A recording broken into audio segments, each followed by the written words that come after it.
Section 12.2. This section is about vectors and its application. So the objective of this section is vectors, definition and notation, position vectors versus general vectors. What's the magnitude of a vector? And the components of the vector along the x and y axis. What's a zero vector? When do we say two vectors are parallel? What kind of operations, geometrically or algebraically, is applicable for vectors? What are the properties or rules of vector operations? What's a unit vector? And these guys are called special unit vectors, which are shown as IJK. Some of you might have seen this. Whereas in engineering classes, instead of arrow on top of the letter, they show what hats.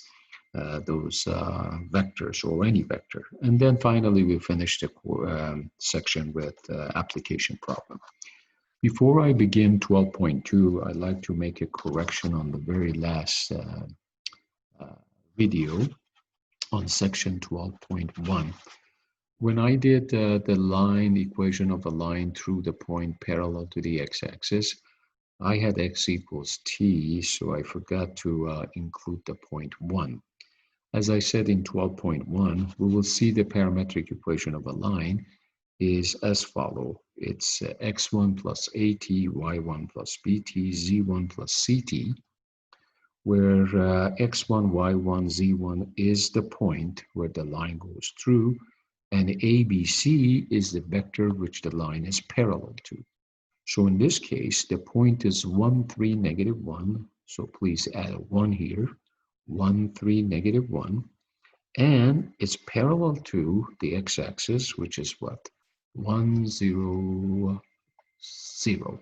So I have 1t, 0t plus 0t, and t is called parameter, where it goes from negative infinity to infinity.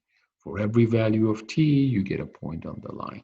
As I said, let's not worry about this. So let's just wait till 12.5 when we talk about equations of the planes and lines in space. But please make these corrections. I forgot to add a 1 here. I apologize.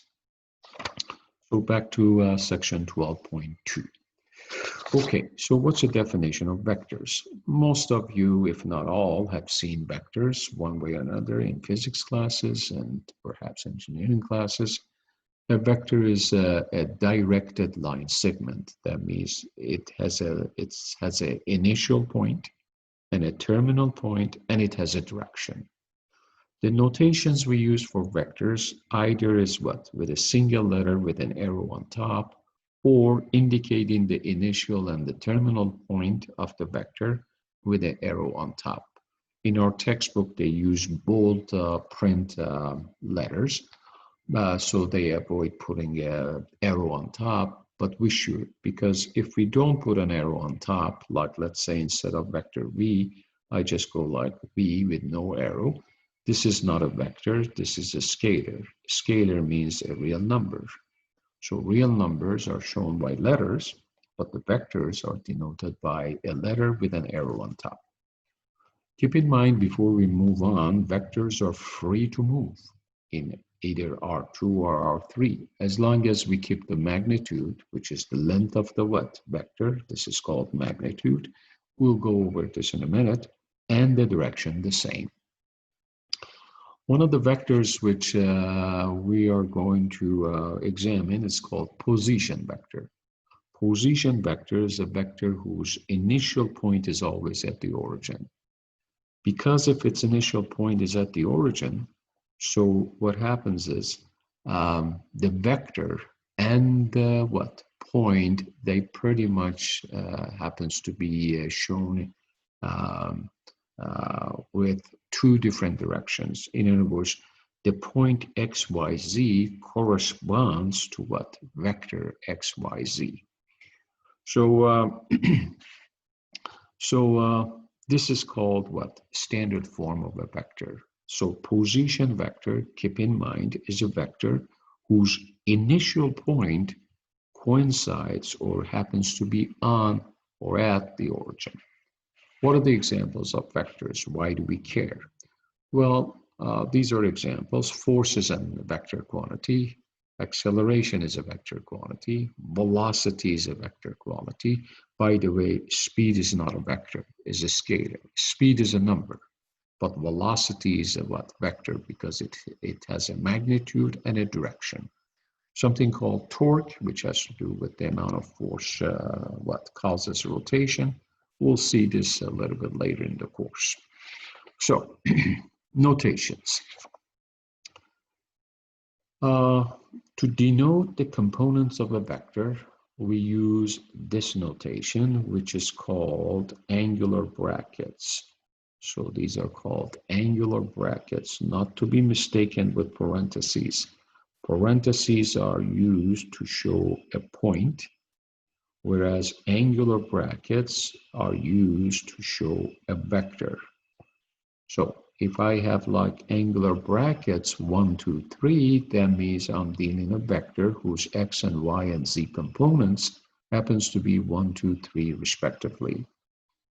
Okay, so this is what? Because I'm not given the initial and terminal point of the vector, so this is by default is a position vector. So how do you graph this? You go 1 unit, remember this is x, y, z, 1 unit along the positive x-axis, 2 units along the what? Positive y-axis, and from there you go 3 units up, and then you connect what? The origin to that point, and that would be like the vector. Some of you may have seen these vectors, namely ijk. So instead of using angular brackets, so this is called angular brackets, we use linear combination. That means the sum of the what? The combination of these 3 special vectors called ijk. So instead of using what? Angular bracket 1, 2, 3, sometimes in engineering classes and physics classes, even in our class, we can rewrite this guy as what? 1i plus 2j plus 3k. And notice I don't have any parentheses or brackets, angular brackets around this expression. So the question is, what is ijk? ijk, they are unit vectors. What's a unit vector? Unit vector is a vector whose magnitude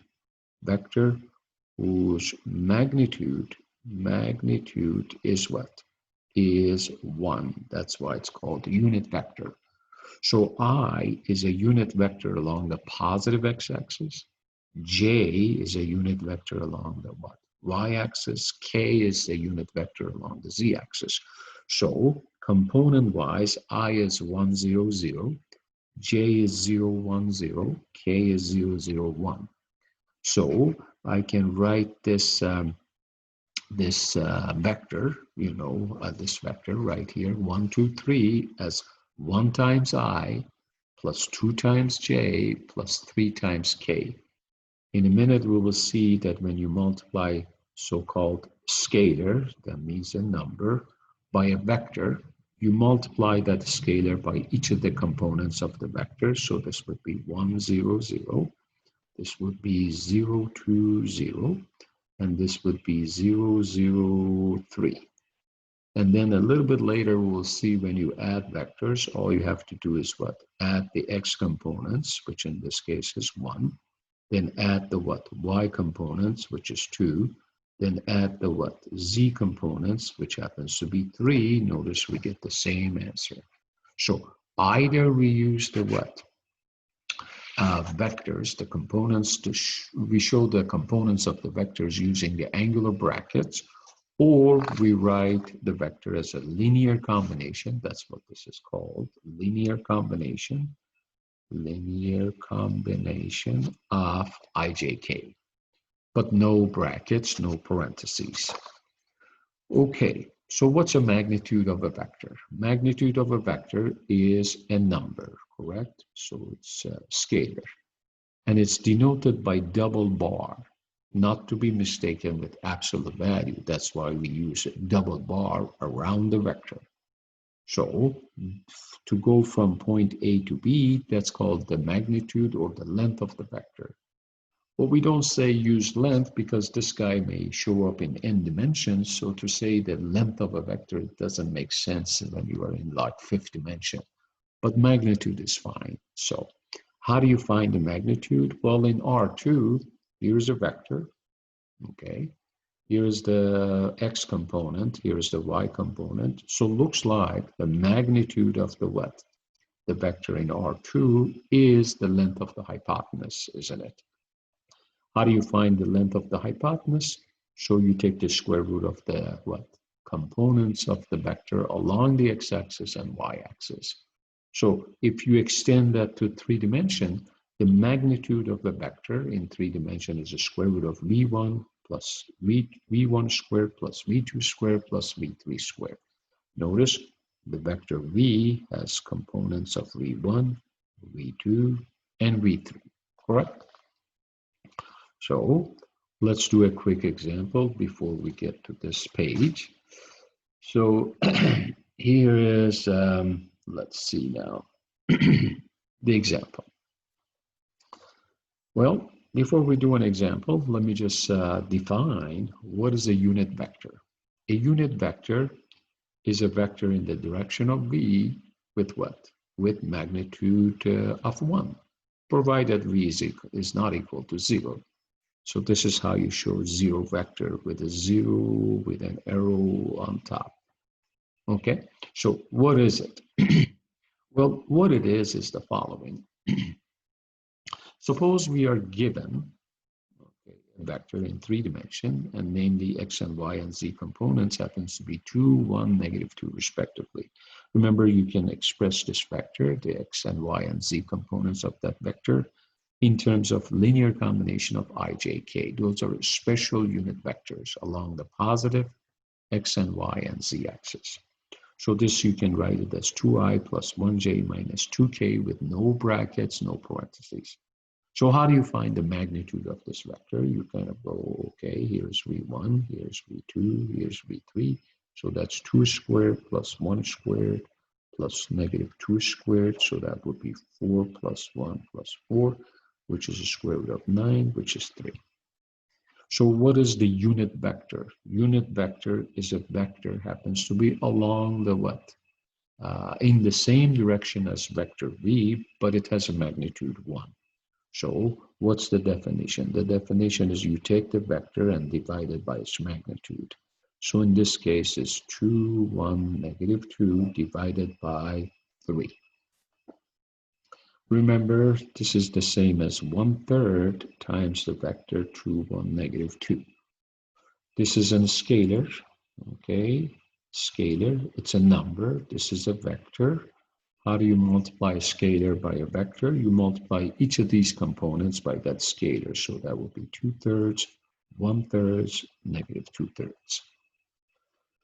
So now, one of the applications of unit vector is what? You can always express any vector in terms of its magnitude and the unit vector. So this really comes up handy when what? V is the velocity. So what?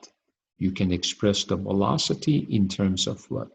Its magnitude, which is called speed.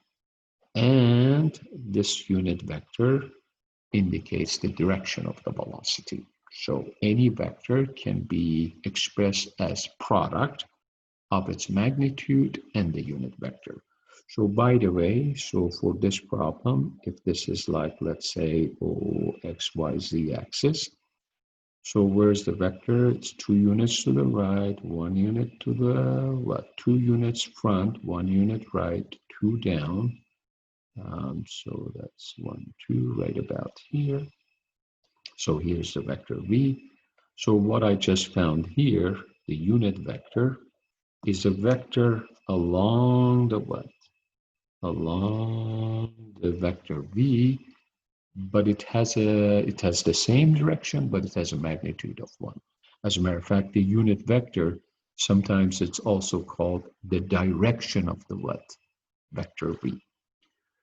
When we say two vectors are parallel, Okay.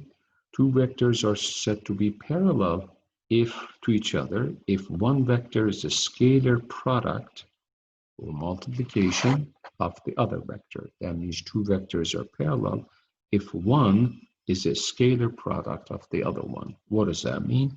Suppose I give you two vectors, namely v, which is 1, 2, 3, and w, which is, let's say, 3, 6, 9. Question, is v parallel to w? If so, how would you know? Well, the idea is yes, they are parallel.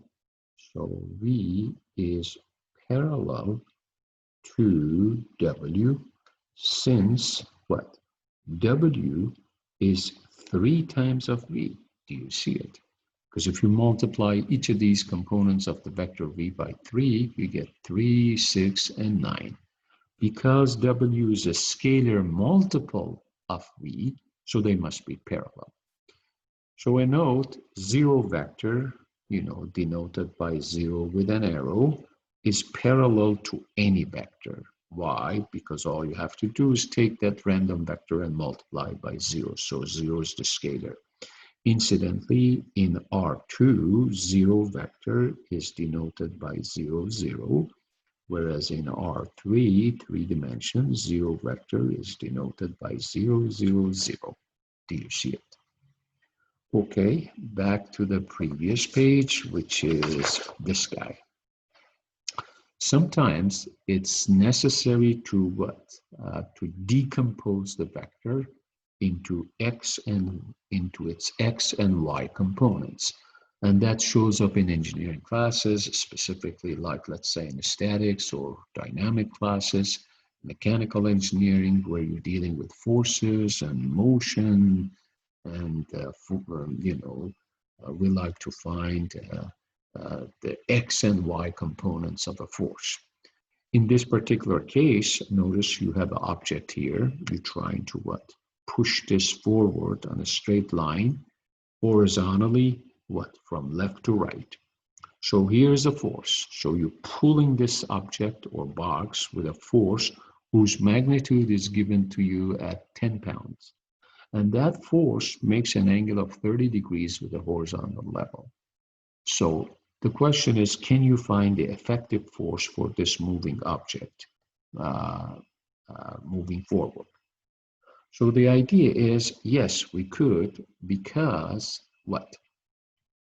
You can have a force, let's say you're on the x and y axis, correct? Here's a force, or here's a vector. You can always decompose this into what? Two what? Components. Namely, this would be like Vx, this would be Vy, and this is like the magnitude of the V, and this is like theta. In other words, what I'm saying is I can always decompose any vector, let's say in R2, into two components, the x component and the y component. In other words, Vx, Vy. Do you see it?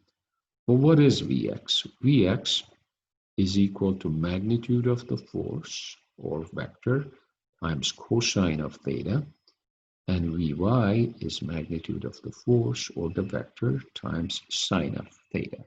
In other words, I can express the x and y components of any vector in R2 as magnitude of the vector itself in terms of what? Theta. So there you go. Incidentally, theta goes between 0 and pi. Okay, so what would be the effective force? What do they mean by effective force? Effective means, look, because you're moving this object, what, horizontally forward, so you really don't care about the vertical component because we are not pushing this box upwards, we're pushing it what? Forward, moving this way. So what do I care what the y component of the force is? So all I need is basically what? The x component, this guy. So what I do to find the horizontal component of the force, which happens to be given to me as 10 pounds, is find the x component of the force And that's given by this formula, which is magnitude of the force times cosine of theta. Theta was given to me as 30 degrees, so I would take 10 pounds. Notice it's not the force, it's its magnitude, times cosine of 30, which is 5 square root of 3 pounds. So this would be like the units for force, which is so many pounds. So 5 times the square root of 3 pounds is required to move this object what? Forward. You see it. Speaking of the zero vector is denoted by 0 with an arrow, and these are the properties. Okay. Any vector plus 0, it's the vector itself. 0, the number, so here is 0, this guy is 0, the number, times a vector gives you the 0, the vector. And any vector plus its opposite gives you 0 vector. Remember, there are 3 zeros in the land of mathematics. It will be nice if you remember these zeros. One of which happens to be 0 vector, which is shown by 0 with an arrow.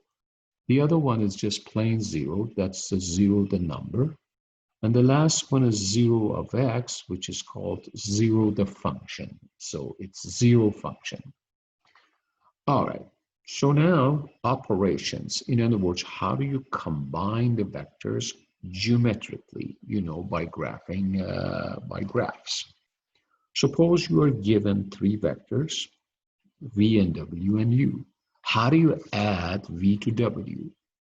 In order to add to v to w, you kind of go, here's v, here's w. Okay, connect the heads to tails, and then connect the what? Tail to the head of w. And lo and behold, that would be v plus w. Okay, do you see it? That's one way to do it. The other way is what? Make sure they both have same initial points, like so. Okay, now form a parallelogram, like so. Okay, and connect the diagonal, like so. So lo and behold, this is v plus w, and this is still what? W. Do you see it? What if the question is add v to w and to u? So what you do, you kind of draw the v vector and the w vector and the u vector, and connect the what? Tail of the v to the what? Head of the what? U. So we go like this. So this is v plus w plus u. What is a minus a vector? Well, geez, if this is vector w, so the opposite direction, that would be minus v. So how do you subtract? Well, to subtract vw from v, you go v plus minus w. So pretend it's addition. So what you do, you kind of go, okay, here's v. Remember, w goes this way, so I'm going to go minus w. Okay. Now I'm going to what? Add these guys up. How am I going to add these? I'm going to form this parallelogram. Okay, and connect the diagonal. And lo and behold, what? I have v minus w. Do you all see it? As a matter of fact, if you would just what? Draw the w itself. And now what? Move this what? Vector over here. This is also v minus w. So the idea is to what? To draw subtraction of 2 vectors. You either do it by parallelogram or draw the vectors, make sure they both have same initial points. And what you do, you kind of go from what? W, draw a vector which connects W to what? V. So you go this way. In other words, if I was asked to draw what? A vector representing V minus W, I would go, okay, here's V, here's the W, but then connect what? W to V, like so. And this would give you V minus W. Do you see it? Right? All right, so that would be that guy. So remember we said what? A vector is in standard position if what? If its initial point happens to be at the origin, like this guy, V is equal to, let's say, V1, V2, V3. So that's called standard position or standard vector. Oh, I should say standard vector, which happens to be called position vector. Do you see it? What if you are given initial and the terminal side of a vector? So these are points now. These are like not vectors. These are points on the vector. How would you express this as a vector? Well, what you do is kind of like what? Draw the line segment, the directed line segment. You know, these are the points. This is the initial point. That's the terminal point. Now draw these position vectors, namely OB and OA, and take a look. OA plus what? AB happens to be the same as OB. You see it. OB is the sum of these two vectors. Remember, if we connect the tail of this A to the head of B, then that would be the sum, right? Or you can form a parallelogram and connect the diagonal. We are interested in AB, so what we do is what? Subtract OA from both sides. But remember, OB is the positional vector, which is the same as what? The point itself, which is x2, y2, z2, minus x1, y1, z1. And lo and behold, when you subtract two vectors algebraically, you just subtract the x-axis, subtract the y-axis, subtract the z-axis. So the point is, when you are given initial and what? Terminal point of a vector, these are the points, and they want you to express that as a what? As a vector. All you have to do is subtract what? Terminal from what?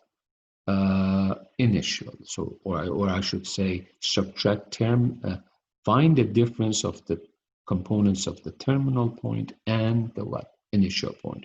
Or subtract the components of the initial point from the terminal point, according to this formula. So here is a vector, okay, AB. Remember, these are the points, so these are not vectors, these are the points on the vector. How would you find AB? According to our formula, in what?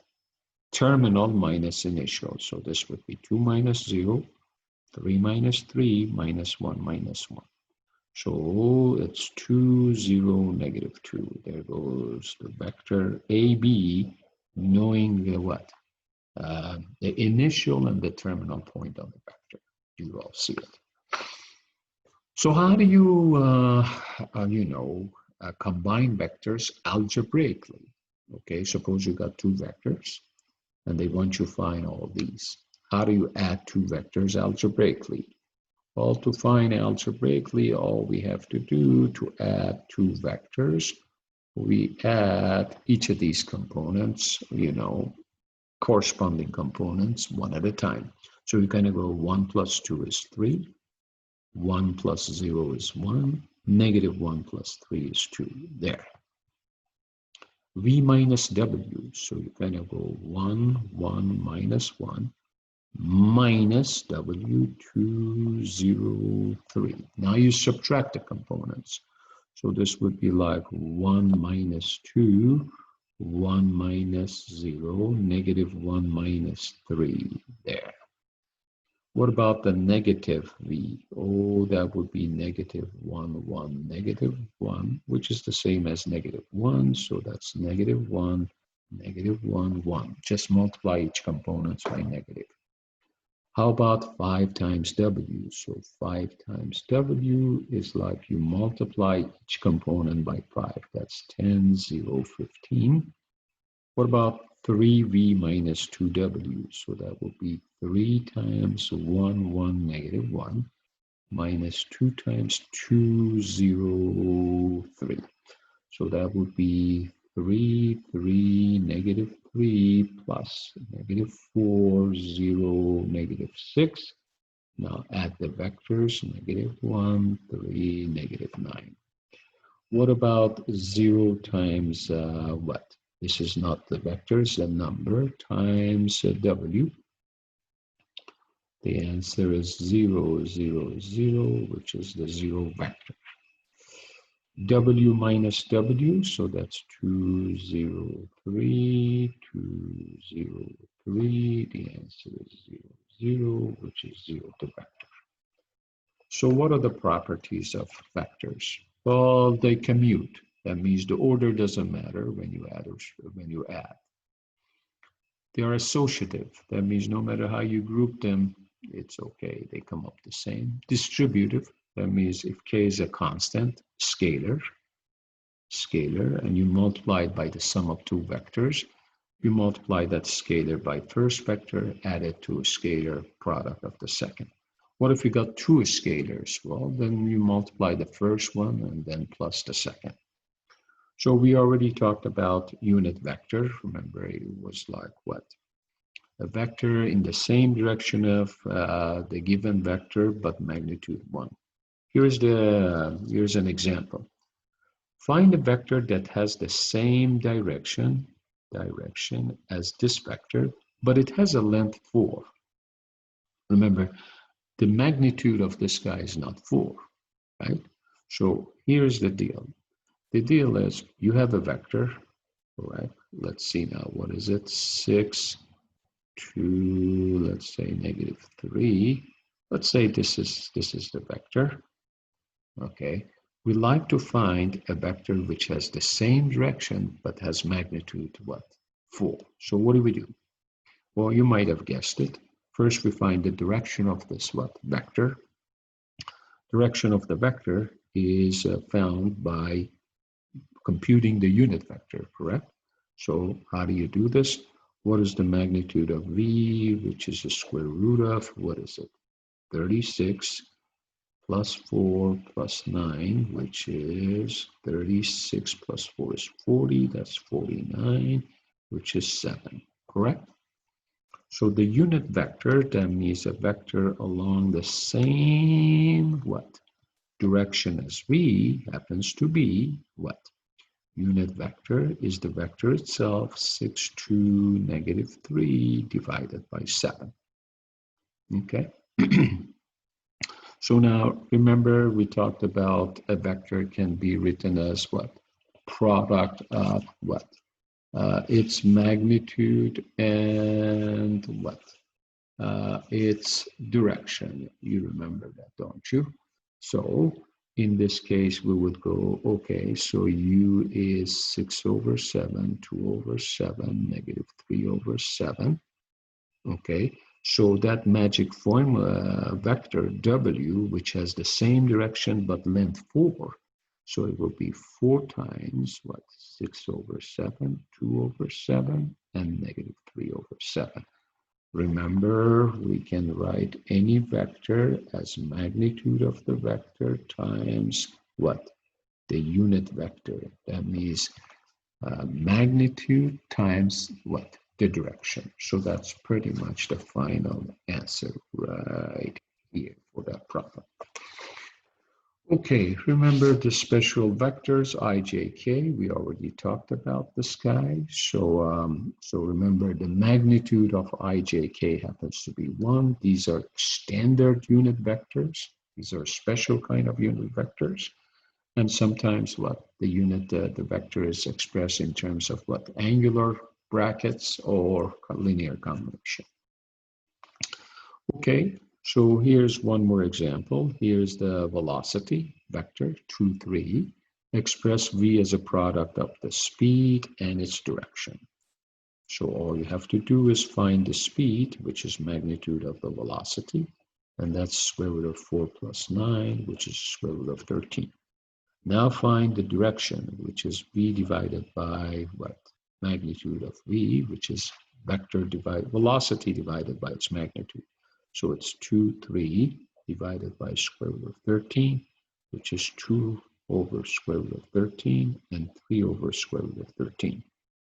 So the velocity 2 comma 3, okay, can be expressed as its what? Speed, which is square root of what? 13 times its direction, which is this guy. You all see it.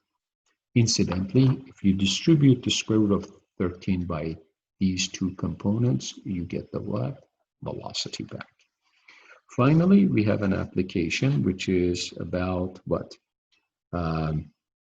Two ropes are holding this object, which happens to weigh 100 pounds up in the air.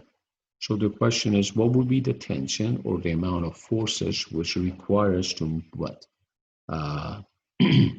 Kind of, hold this up in the air without any movements. So what would be the magnitude of these forces? What would be the tension? So the question is, find the tensions, the forces of T1 and T2 in each wire and their magnitudes. So remember, each of these wires are making an angle of 32 degrees and 50 degrees respectively with the horizontal. Okay, they are tied up to an object which weighs 100 pounds. We like to know what kind of forces is required, tension or ropes is required to what? Withstand the weight of this 100 pounds of object, dangling up in the air without any movement. So it has to stay where it is.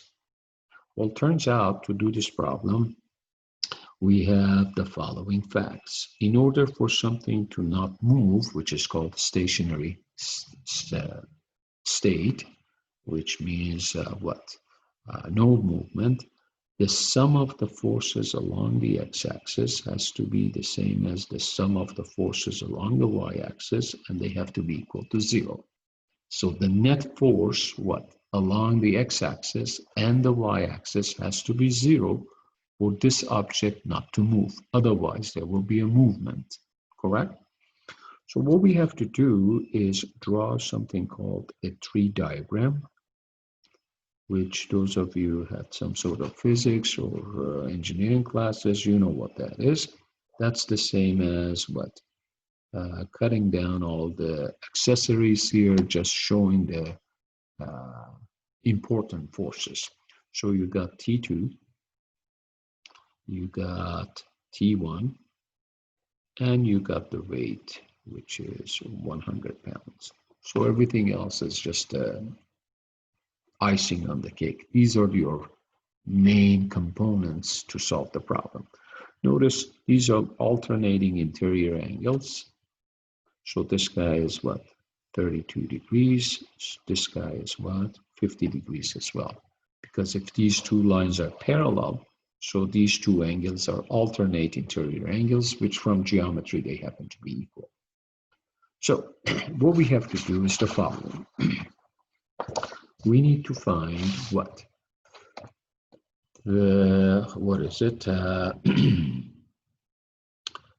x and y components of each of these vectors along the x and y axis. What does that mean? That means I have to decompose this into x and y axis. So remember, this is 32 degrees.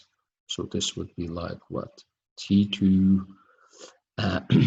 let's say x, and this would be like T2y, correct? So what is T2x? T2x is magnitude of T2 times cosine of 32 degrees. So that's this guy. It's the magnitude. Okay, what is T2y? That's magnitude of T2, vector T2 times sine of 32 degrees. So the same idea applies for this vector, this guy, which is T1. Okay, so this guy is 50 degrees. So I need to decompose this into T1x and T2y, correct? So what is T1x? T1x, because it's on the other side of the origin, it's on the left side, so it's in the second quadrant. X is negative, so it's negative magnitude of T1. What? Cosine of what? 50 degrees. And T2y is magnitude of what? T1 sine of 50 degrees. If you don't like the minus, then you can write this as cosine of what? 130 degrees, okay, if we go this way. Alrighty, so guess what? The sum of the forces along the x-axis, that means these guys, so that would be magnitude of T2 times cosine of 32 degrees minus magnitude of T1 times cosine of 50 degrees has to add up to 0. Okay, so that would be the sum of the forces along the x-axis. What about the sum of the forces along the y-axis? Well, along the y-axis, I have what? Magnitude of T2, what? Sine of 32 degrees, is that right? Plus, what? Magnitude of T2, sine of what? 50 degrees. But now they should counter balance the weight of the object, which goes this way, and that will be like 100 pounds. So in other words, the sum of these two forces right here along the what? Y-axis. Remember, this is what? T1y. So T1y plus T2y should counterbalance what? The weight. In other words, the sum of the forces along the what? Y-axis has to be 0. In other words, this would be negative 100 equals 0. So therefore, we can write this as T2 magnitude cosine of 32 degrees minus T1 magnitude cosine of 50 degrees equals 0. Then magnitude of T2 sine of what? 32 degrees plus magnitude of what? T2 times what? Where am I? Sine of, oh, where am I here? What? 50 degrees has to be equal to 100. So now you have two equations, correct? And two unknowns. So so these are your equations, and your unknowns are magnitude of T1 and magnitude of T2. So solve the system of equations for T1 and T2, correct? When you do, believe it or not, the magnitude of T1 comes up to roughly equal to 85.64 pounds, and magnitude of T2, this is T2 and that's T1, comes up to about 64.91 pounds. So these are the magnitudes of those what? Ropes, which this kind of forces are required on each of the wires to hold this what? This object up in the air without any movement. So this is kind of like a static kind of a deal. And that pretty much does it for this section. Thank you.